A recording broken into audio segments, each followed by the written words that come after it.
এক গ্রামে বাস করত সুজন। তাদের অনেক অভাব থাকলেও তার চোখে ছিল অনেক স্বপ্ন। একদিন স্কুলের পড়াশোনা শেষ করে সে বাড়িতে ফিরছিল। কিরে সুজন, তুই একলা একলাই কি চিন্তা করিস? মুখটা কেমবা শুকনা, বাড়ির সব ভালো আছে তো? আর কইস না সুমনা, বাড়ির সবাই ভালো থাকলেও মনটা ভালো নাই। তুই তো জানিস আমার বাড়ির অবস্থা, কিছুই ভালো লাগে না। কেন বাহে, কি হইছে? খোলসা করি ক, আমার হাসত লুকানোর কি আছে? মন খারাপ করে থাকলে কি সমাধান হইবে? সামনের দুর্গা পূজা, আর দেখছিস সবাই কেনাকাটা করে ফেলাইছে। ছোট ভাই বোন দুইটার মুখের দিকেও তাকানো যায় না। মায়ের হাতে তো টাকা পয়সা নাই, কিছু একটা কিনে দিবে। ও এই কথা, মুইও ভাবছিলাম কি জানি একটা হইছে। আরে দুর্গা পূজার তো এলাম মেলা দিন বাকি আছে, এখনো এগুলো চিন্তা করলে হইবে? কি আর বাকি আছে, দেখিস না দিনগুলো কেমন দৌড়ে যায়। এই কয়েকদিন পর সবাই নতুন জামা পিন্দি ঘুরবে, আর আমার ভাই বোন দুইটা মন খারাপ করে থাকবে। ভাবিলেই বুকটা ফাইটে যায়। ধুর পাগলা, এগুলা ভাবি মনটা খারাপ না করিস। ভগবান যা করে ভালোর বাদে করে। দেখিস এর মধ্যে একটা ব্যবস্থা হয়ে যাইবে। তোর মা তোর কামাই বন্ধ নাই নয়? আরে না, কামাই তো আছে, কিন্তু এই সংসার চালাতে গেলেই তো সব শেষ। এই মাসে আবার ছোট বোনদের স্কুলের খরচাপাতি দেওয়া লাগলো। সব মিলিয়ে একই অবস্থা হয়েছে আমার। তুই সব কিছু বুঝির পাসুন, কিন্তু তুই এরকম ভাঙি পড়লে কি হইবে? তোর তো সাহস ধরা লাগবে। বাড়ির তোর দিকে তাকাইয়া তোর বাপ মার ঘর সাহস পায়। এখন কি যে করং কিছুই ভাবি পাং না। মাঝে মাঝে মনে হয় কোনটা চলি যাং। ছোট বোন দুইটার মুখের দিকে তাকাইলে খুব কষ্ট হয় মোর। উমরা তো আর অভাব বোঝে না। আরে না, এটা কথা মুখো টানিস না। শুন, ভগবান বলতে একজন আছেন। দেখিস দুই একদিনের মধ্যে তোর মার হাতে টাকা আসবে। আর কিছু হোক আর না হোক, তোর ছোট দুইটা বোনের জন্য কিছু না কিছু একটা ব্যবস্থা করিস। তোর মুখত ফুলচন্দন পড়ুক সুমনা, তোর কথাগুলো শুনি মনটা হালকা হয়ে গেল। তুই পাশে থাকলে ভরসা পাং, দেখা যাক কি হয়। এই তো এলা নিয়ে বুঝবার পালু। শুন, একদম চিন্তা করিস না। দেখিস দুর্গা পূজা আইসার আগতে সবকিছু ঠিক হয়ে যাইবে। চল আলা বাড়ি যাই, মন খারাপ করি না থাকিস। চল, তুইও ভালো থাকিস। তোর সাথে কথা হয়ে খুব ভালো লাগিল। মনটা আসলে অনেকটা শান্ত হয়ে গেল।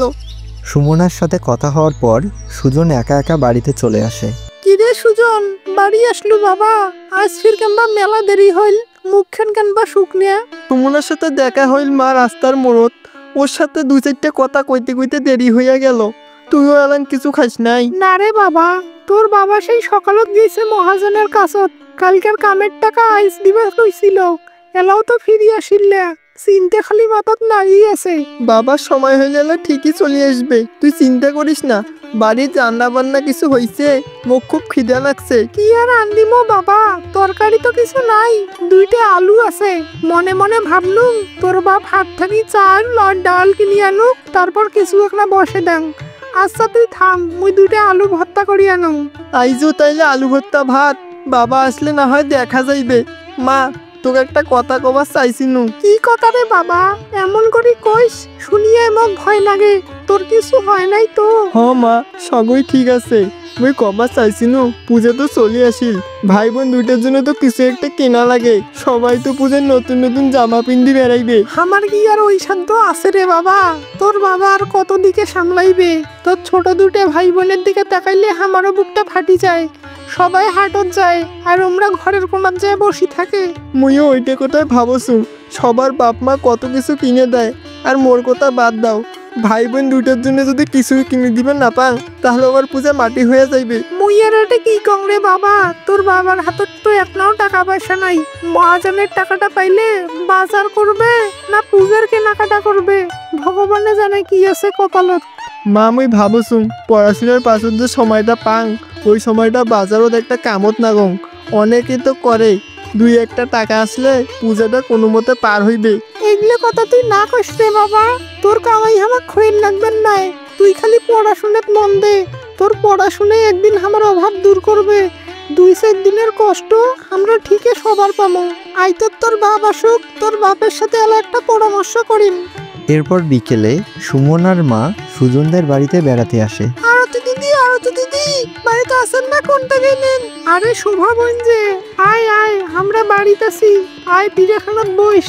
থাক দিদি, না বইসং, তোমার মুখ কামা শুকনে দেখা যায়। কোনো চিন্তায় আছেন নাকি? সুমনা বাড়িতে গিয়ে কল তোমার কথা। পূজার বলে বাজার করতে কিচ্ছু করেন নাই? কি আর কইন বোন, হাতের অবস্থা একবারে খালি। পোলাপান দুইটির মুখের দিকে তাকাবার পান না। কি যে করম ভাবি পাংছে না। দিদি একটা কথা কম, যদি কিছু মনে না করেন। তোমরা তো আমার নিজের দিদির মতো। দাদা তো একলা মানুষ, সামাল দিতে পায় না। তোমরা যদি বাড়ির মধ্যে ছোট কিছু একটা করলে নয়, তাহলে অনেকটা আগে গেল হয়। কি আর করবো বোন, আমার তো টাকা পয়সাও নাই যে কিছু একটা করবো। টাকা চিন্তা তোমার করা লাগবে নয়, মোর কাছে একটা উপায় আছে।